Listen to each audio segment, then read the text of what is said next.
Click করুন অ্যাপের bell আইকনে আর সাবস্ক্রাইব করুন এবিপি আনন্দ। সব সময় থাকুন খবরে। আর এবার কোচবিহারের একটা খবরে নজর রাখবো। কোচবিহারের তুফানগঞ্জে সাংস্কৃতিক অনুষ্ঠানে চটুল নাচ ঘিরে প্রকাশ্যে তৃণমূলের গোষ্ঠীদ্বন্দ্ব। এলাকার পরিবেশ নষ্ট করছেন তৃণমূলের জেলা সাধারণ সম্পাদকের বিরুদ্ধে সরব তৃণমূলের অঞ্চল সভাপতির অনুগামীরা। সব মিথ্যে অভিযোগ, দাবি অভিযুক্ত তৃণমূল নেতার।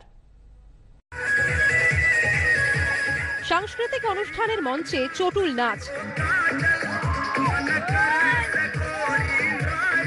চটুল নাচ ঘিরে তৃণমূলের গোষ্ঠীদ্বন্দ্ব প্রকাশ্যে। দলীয় কর্মীর বিরুদ্ধে বিক্ষোভ তৃণমূলে।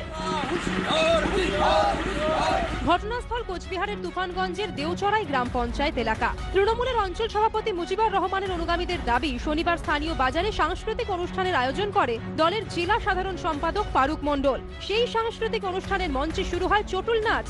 এলাকার পরিবেশ নষ্ট করছেন তৃণমূলের জেলা সাধারণ সম্পাদক। এই অভিযোগ তুলে এদিন বিক্ষোভ দেখায় তৃণমূলেরই নেতাকর্মীদের একাংশ। এখানে কালকে ফারুক মন্ডলের নেতৃত্বে এখানে ধামাকা হয়েছে, এতে এলাকার পরিবেশ খারাপ হয়েছে। সকালকার থেকে কৃষ্ণপুর এলাকা উত্তপ্ত হয়েছে। কৃষ্ণপুর এলাকার মানুষ এটাকে মেনে নিতে পারছে না। যদিও সমস্ত অভিযোগ অস্বীকার করেছেন ফারুক মণ্ডল।